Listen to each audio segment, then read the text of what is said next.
Hi everybody, Jessica Montag with Frezias Realty. It is the beginning of spring in 2018 and I have a special guest here with me that's going to offer you some very valuable information.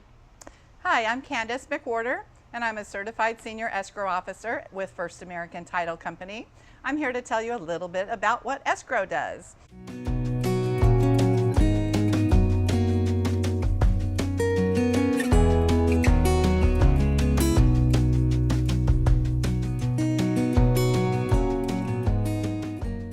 I have a lot of potential buyers that I'll sit down with my first meeting with them and walk them through on how to purchase a home. And I have so many buyers that ask me, what's escrow?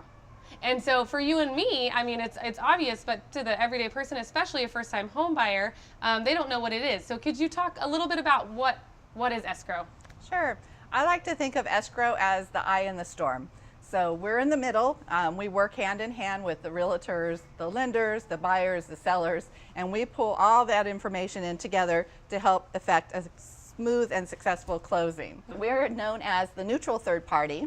So we are the ones that collect all the information, run the title search, and then put all that information together for the escrow. As a realtor, I have the privilege of working with sellers that are listing their home. And so what is some advice you can offer, and maybe some common seller issues that you see that we can help avoid this by offering some information? Okay, some of the common issues that we see both in buyers and sellers, and it's something you wouldn't think about, is identification. So you need to have, all parties need to have a valid government issued identification. Not everybody has that? No, Oh. it's amazing. Yeah. So Yeah. it has to be a California driver's license or any driver's license that's Okay. government issued. So any Okay. state is fine. Okay. Or a passport. Oh, And those are the items that we have to use. And it needs Okay. to be in their current name. So we do have people that have just gotten married Ah. and the loan documents are drawn in their married name and they don't have any identification at all that says their married name. that's funny you said that because I ran into that exact problem. We purchased a house very, very shortly after we got married. Yeah. Awesome. Okay. So What there else? are workarounds on those, of course, with Okay. witnesses and everything, but when that comes up at the last minute, it's kind of like, oh no, what do we do? Yes, it can cause a delay. Yeah. And we don't like delays. Okay. Sellers and buyers do not like delays. The other important thing is when we run the title search, we're running the property address, Okay. but we're also running the seller's names because there are liens that will attach to their name. And so if they own 5 properties, it'll attach to all 5 properties because it's their name, not the property. Oh, wow. Okay. Yeah, so if we have a common name, and there are a lot of common names out there, we put in the computer and it'll just spit out all sorts of stuff. Okay. So we have what's called a statement of information, or SI for short. So if you hear someone say SI, that's what we're talking about. Okay. And what that is, it's just asking information about their names. So it Okay. has their name, their personal information like socials, driver's license, where they've lived, so Okay. that we can see who's who on the lien list. So you're saying that you guys are trying to go through, let's say you enter a name and a bunch of things pop up with this name. And so you need the customer to fill out this information sheet so that way Right. you can determine what belongs to them and what doesn't belong to them. Correct. Got it. Got Yeah, it. so it's Okay. important that when we ask for a SI, that it gets filled out right away because we don't want something coming up at the last minute. And there are liens that need to be ordered if it's a family support or Sure. IRS, Got it. franchise tax board. Sometimes those take 2 to 3 weeks to get. Oh, wow. So if we're finding out at the last minute that we need to order that, it's going to delay it. Yeah, and a 30-day escrow, 2 to 3 weeks is a big deal. Yes, So if your name is John Smith, you're in big trouble. correct. Okay. Okay, what other seller issues would we possibly run into? One thing that's very common nowadays is a lot of people like to record deeds all by themselves.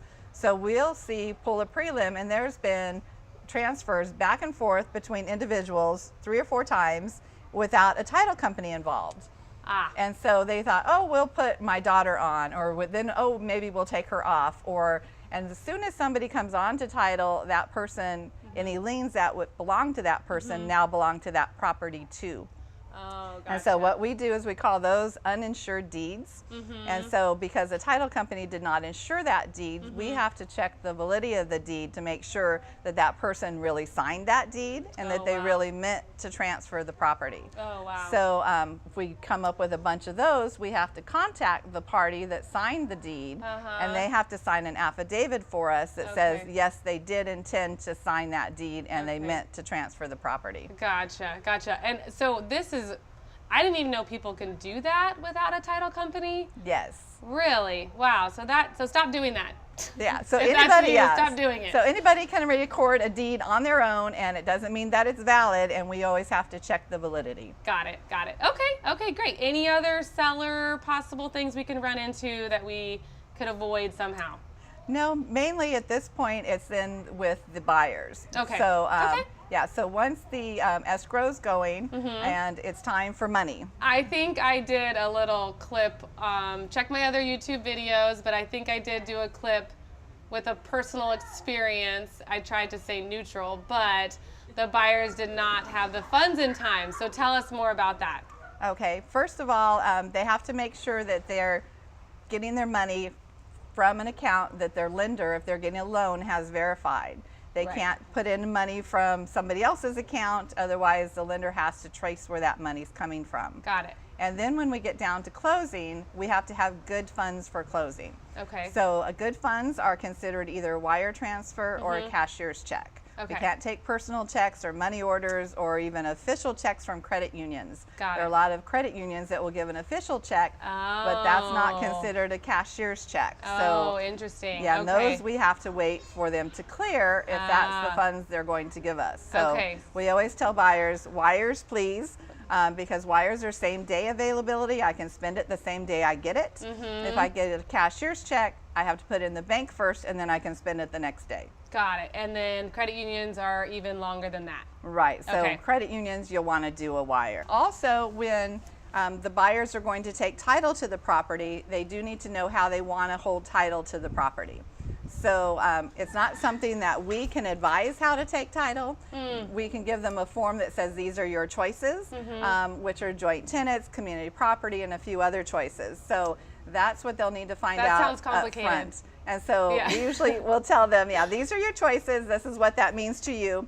But we usually will then have them seek legal advice if you're not sure, because if Sure. we don't want to say, oh, take title this way, and then that's not the right way for them. Right. So we can't advise that. Right. Okay. And how many different ways are there to take title? There are a lot of different Okay, ways. all And right, well- everybody's situation is different. Got it. Yeah. Got it. Okay. Well, we won't get into that laundry list. So Right. when you get to that point, they will help walk you through it. I did want to say one thing about trusts. A lot of sellers nowadays have their property held in their living trust, which is great. However, we have to see a copy of that trust in order for us to insure the property. So we're always asking the sellers, if they hold title in their trust, that we do need to see a copy of either their certification of trust, which is a short version of the trust, or the whole trust itself. So I know some people don't like to give that information over, but we do keep it confidential, and it's just for our underwriters to make sure that the correct people are signing the documents on behalf of the trust. Got it. Again, with buyers, when they're choosing their vesting, if they say, oh, well, I want to take title in my trust to this property, first of all, they have to make sure if they're getting a loan that their lender will actually lend to a trust. Oh, And- interesting. right, 'cause Not the lender- all lenders. Oh. Yeah, they'll lend okay. only to the individuals, and then they'll have to put it in the trust later. Okay. But if the lender does want to let them put it in their trust, or they're buying all cash and they want to put it in their trust, then again, the same rules apply. We need to see a copy of the trust so that our underwriters can review it and make sure that the correct trustees are signing on behalf of the trust. So last thing we're going to talk about is choosing a title company. And if you're a newer agent, and as me as a realtor and I'm representing a seller, your seller has a choice on which title company they get to go with. Now, the average seller does not spend their time looking up title companies and researching their reviews. So it's our job to educate them and to let them know that it is 100% their choice on which title company they want to go with. So what are some tips you can offer when a seller is thinking about choosing what title company to go with? Okay, well, of course, I work for First American Title, so that's obviously the best choice. Yeah. However, for me personally, it's really a communication and a relationship. So it's a relationship between a whole team of the realtor, the seller, the lender, all of that. So Yes. it's important that you have a good team and good relationship. So for me, sellers don't sell houses every day, and so it's a very stressful thing. So I personally like to meet with every seller that I have. That way we can sit down, we go over the title search, we see what liens are on there, what we need to get rid of. We go through an X's and O's on the prelim of this stays and this goes and how do we get rid of it. So that they're comfortable with knowing the process. We use a lot of things that they've never heard about, like an SI or a vesting or a trust. And so it's important that we go over the prelim with them and make sure that the search is complete for one thing, because sometimes the title search may not be complete. We've had issues where it's an address and we just searched the address and there were actually 2 APNs, so another piece should have been searched also. Oh, wow. So it's important that you Yeah. sit down and look at the plat map and say, this is this property you're selling, correct? Does it include anything else? And so it's just important that they don't just stamp read and approved on a prelim when they didn't actually read it and go through it to make sure that it's complete. And I know prelims are like thick, so we need to Yeah. actually read them. Yeah, so it's just basically good communication, a good relationship. I know that I can call any of my realtors that I work with if there's issues, and I expect them to give me a call too if we need to go over anything. Yeah. So it's basically relationship. Thank you so much again for coming and being here. I really appreciate it. Can you tell everybody how to get a hold of you? Sure, again, I'm Candace McWhorter and I'm with First American Title. So call me if you have any questions and I'd be happy to help you out. Awesome. Thank you. You're welcome, thank you.